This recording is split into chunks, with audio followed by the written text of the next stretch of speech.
लगारी साहब, जिस तरह मैंने कहा कि शुरुआत में हुकूमत इस मामले को बदकिस्मती के साथ सही से हैंडल नहीं कर पाई। पहले ज़ाहिर जब एक मुआहिदा हुआ, हुकूमत का एक वादा किया गया कि ये मामला TLP का लेकर आया जाएगा पार्लियामेंट में, यहाँ पर ज़ेर बहस लाया जाएगा। फिर 20 अप्रैल को जब एहतजाज की कॉल दी गई तो हुकूमत ने गिरफ्तारी जिस तरीके से की सरबराह TLP की, और उसके बाद ये सारी सूरत हाल जो भी, आपको लगता है कि हुकूमत इस तरीके से हैंडल नहीं कर पाई जिस तरीके से इस मामले को हुकूमत को हैंडल करना चाहिए था? वैसे पिछले 2.5-3 साल में हुकूमत कौन से मामले को हैंडल कर पाई है? किस मामले को उसने संजीदगी से लिया है? किस इशू को उसने ये सोचा है कि ये पाकिस्तान का इशू और इसे हमने हल करना है, ये मास्टर्स का इशू है, इसे हमने हल करना है?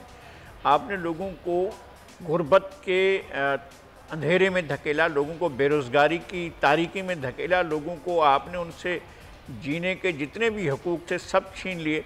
अब लोगों के पास एक अकीदा बचा है और लोग इस बात पर तो कंप्रोमाइज़ नहीं कर सकते ना कि आप उनके अकीदे के ख़िलाफ़ जाएं। और फिर ये कि आप कोई मुआहिदा करते हैं, हमने भी कोई कागज़ देखा है कि जिस पर 2 वज़रा के दस्तखत हैं।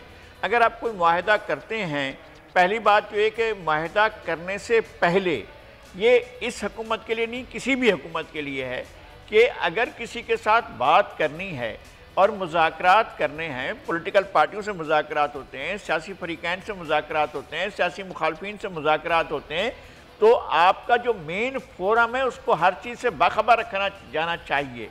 आपके पास एक पार्लियामेंट मौजूद है जिसे पता होना चाहिए कि आप किससे बात कर रहे हैं, किस तरह की बात कर रहे हैं, आपका एजेंडा क्या है, आपका नुक्ता नज़र क्या है, और आप जिनसे बात कर रहे हैं उनका नुक्ता नज़र क्या है। तो आप इस बात से अगर पाकिस्तान के अवाम के मुंतखब फोरम को आगाह करते, सही, अगरचे इस फोरम के बारे में भी क्वेश्चन है लेकिन फिर भी ये फोरम मौजूद है, आप अगर बात करते तो वहाँ से बड़ी तजावीज़ आती और आप उन तजावीज़ को देखकर सुनकर मसले के हल की तरफ जा सकते थे। आप उन्हें भी बुला सकते थे जो फरीकैन थे कि जी आएँ, आप हमारी पार्लियामेंट के अंदर ऑब्जर्व करें और देखें कि हम इस मामले पर बहस कर रहे हैं। लेकिन इस तरफ तो हम गए ही नहीं ना। हमने डायरेक्ट 2 मिनिस्टर्स को भेजा कि जाएं मुज़ाकरात करें और उन्होंने कुछ माना और उस पर दस्तखत कर दिए। तो ये चीज़ें जो हैं, अब आप इसका सोच रहे हैं कि इसके तो फॉरेन पॉलिसी के मुतालिक मामलात हैं, अब आप सोच रहे हैं कि जी इससे तो हमारे खारजा ताल्लुकात जो हैं उन पर असरात पड़ेंगे। तो आप इस तरह से आप बैकआउट कर रहे हैं, आप पसपाई इख्तियार कर रहे हैं। आपको अगर भी इस वक्त भी कोई मसला था तो आप लेकर जाते पार्लियामेंट के अंदर और उनको भी साथ लेते। असल मामला ये कि पार्लियामेंट को फाल रखना बड़ा ज़रूरी है। जो भी मामला हो पार्लियामेंट को एतमाद में लिया जाए। और आज यही कहा गया राजा परवेज़ अशरफ की जानिब से भी, वज़ीर आज़म को अगर बात करनी ही थी, खिताब करना ही था, तो वो पार्लियामेंट के फोरम पे करना चाहिए था, वो ज़्यादा बेहतर फोरम है। अच्छा राना एहसान साहब, मेरा इस पर एक मौक़िफ़ है कि जो भी मामला हुआ, जिस तरीके से भी इसको हैंडल किया गया, ज़ाहिर है वो गलत है, लेकिन इस पर सियासत भी नहीं होनी चाहिए। किसी को भी अपनी सियासत इस मामले पर चमकानी नहीं चाहिए, क्योंकि ये मामलात हसास होते हैं, इनको लेकर चलना तमाम सियासी जमातों का फ़र्ज़ होता है। हुकूमत का काम होता ही है, क्योंकि वो हुकूमत वक्त है कि वो मामलात को किस तरीके से हैंडल करे, लेकिन सियासी जमातों को भी बयानात सोच समझ के देने चाहिए। आप इत्तेफाक करेंगे मेरी इस बात से?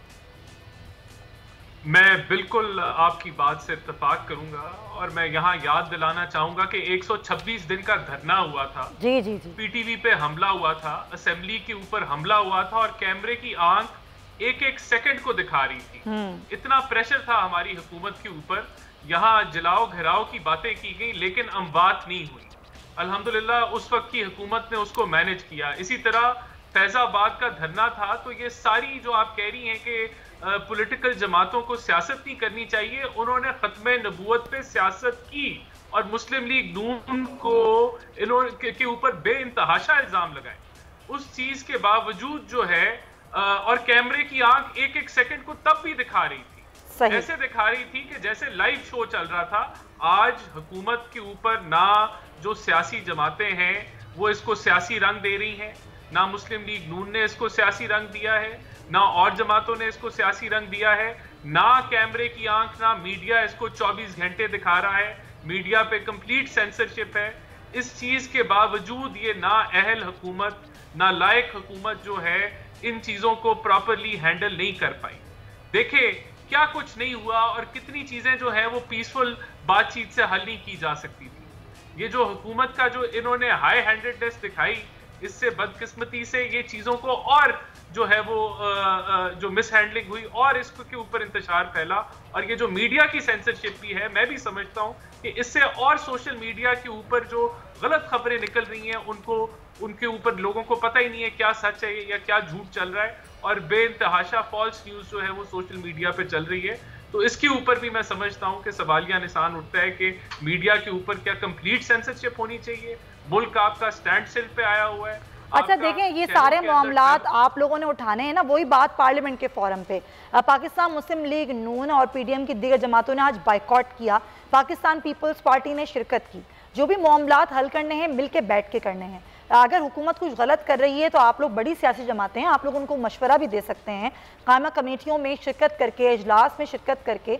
लेकिन अगर आप उन इजलास का बाइकॉट कर देंगे तो फिर बात कैसे होगी? सिर्फ टेलीविजन पर बात तो नहीं हो सकती।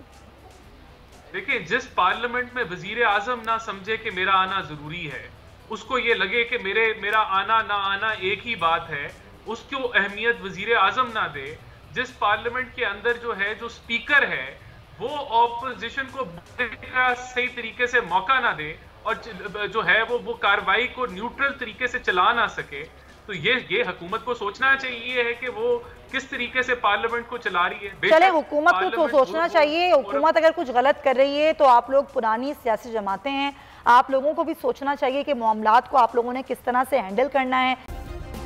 सब्सक्राइब करें और बेल दबाएं ताकि कोई खबर रह न जाए।